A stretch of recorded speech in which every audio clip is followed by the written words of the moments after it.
Session 247, Chapter 2, Verse 228. A continuation.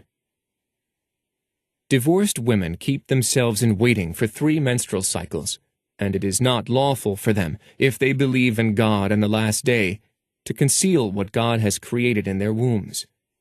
In such time their husbands have better right to take them back, if they desire a settlement. According to customary good and honorable norms, women have rights similar to those against them, but men have a degree above them. God is almighty, all-wise. Chapter 2, verse 228. In the previous session, we explained the wisdom behind God's instruction for divorced women to keep themselves in waiting for 3 menstrual cycles, and it is not lawful for them, if they believe in God and the last day, to conceal what God has created in their wombs. Under no circumstances should a pregnant woman in the process of divorce claim that she is not pregnant in order to marry another man. Such a lie would attribute the child to the new husband and create many issues and injustices. Here are just a few examples. The child will not be able to inherit from his or her true father. The child's true relatives would be considered strangers, and strangers would be falsely considered relatives. In the future, this child might unknowingly marry someone who was a close blood relative, such as a biological brother or sister, and so on. As for the new husband, the child acquires illegitimate rights from him. He or she would inherit from him, and so on.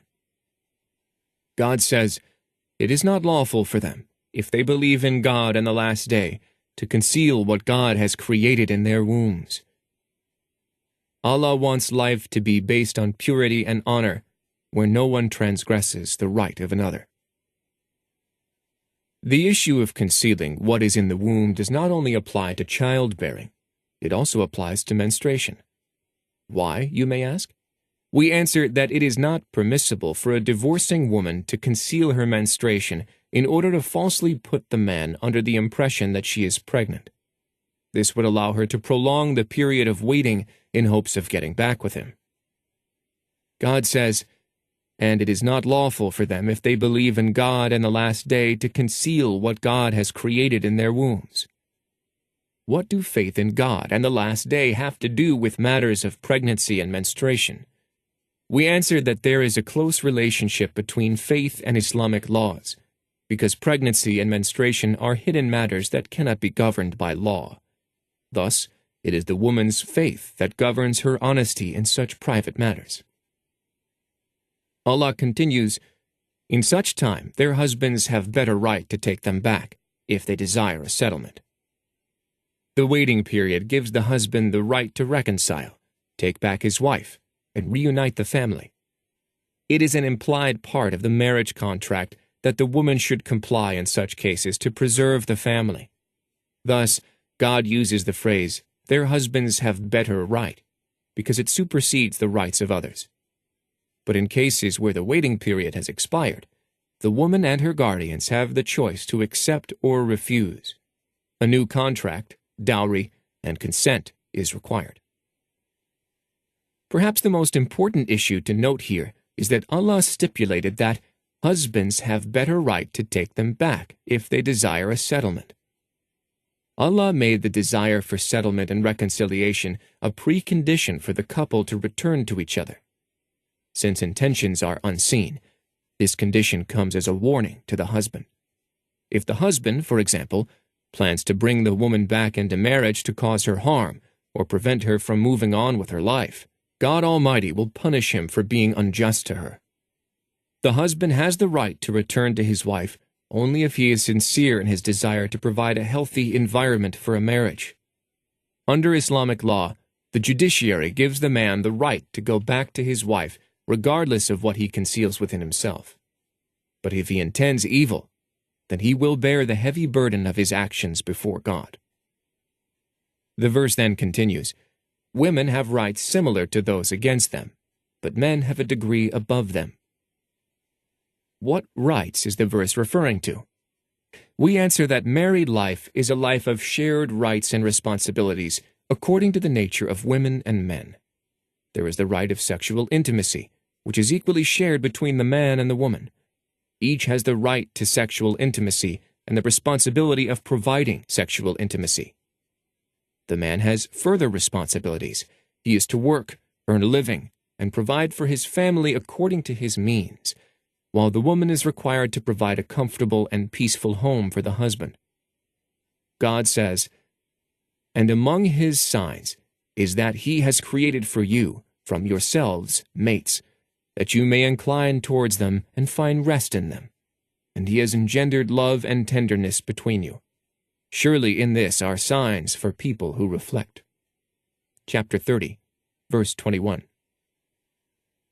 The phrase, "find rest in them," is translated from the Arabic origin taskunu. The root sakan means stillness, the opposite of movement. In other words, the man works and moves about to earn a living, then returns to his wife to rest. He has the responsibility to provide, and the woman has the right to be provided for. The woman has the responsibility of providing a comfortable home, compassion, and kindness, which the husband has a right to. Thus, life burdens are distributed equally. Your rights are the responsibilities of your spouse, and vice versa. The verse continues, "But men have a degree above them," which is the degree of authority and guardianship.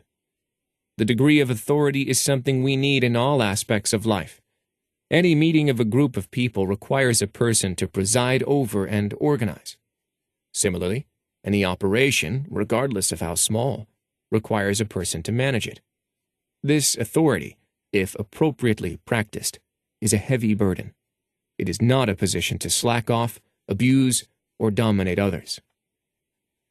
In fact, it is perfectly reasonable for a husband to follow his wife's instructions regarding home duties and her personal affairs. The woman has her domain, so does the man. Aisha, may Allah be pleased with her, was asked, "What was the Prophet like at home?" She answered, "He was always in the service of his family.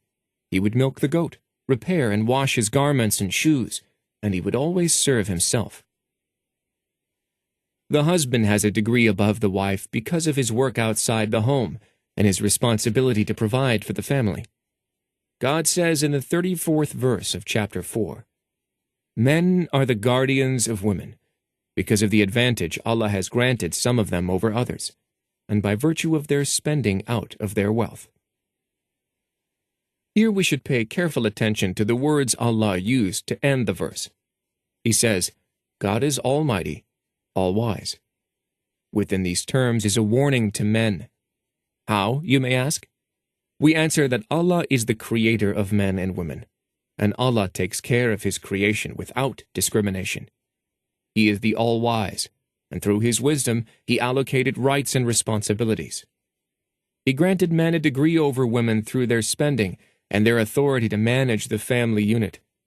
However, the man must always keep in mind that God is the Almighty who cannot be overcome. If the man abuses his authority or abuses his wealth to degrade and humiliate his wife, God, the Almighty, will retaliate for the woman. If the man practices his degree above the woman to be a tyrant, then Allah, the Almighty, has ultimate power and authority. Similarly, if the woman abuses her responsibilities or considers her sexuality and intimacy as a favor that she can use against her husband, then God, the Almighty, will penalize her for her actions. The Prophet, peace be upon him, said, "Convey my teachings to the people, even if it is only a single verse." Please take a moment to subscribe and to share with your family and friends. Visit us at www.QURANGARDEN.com.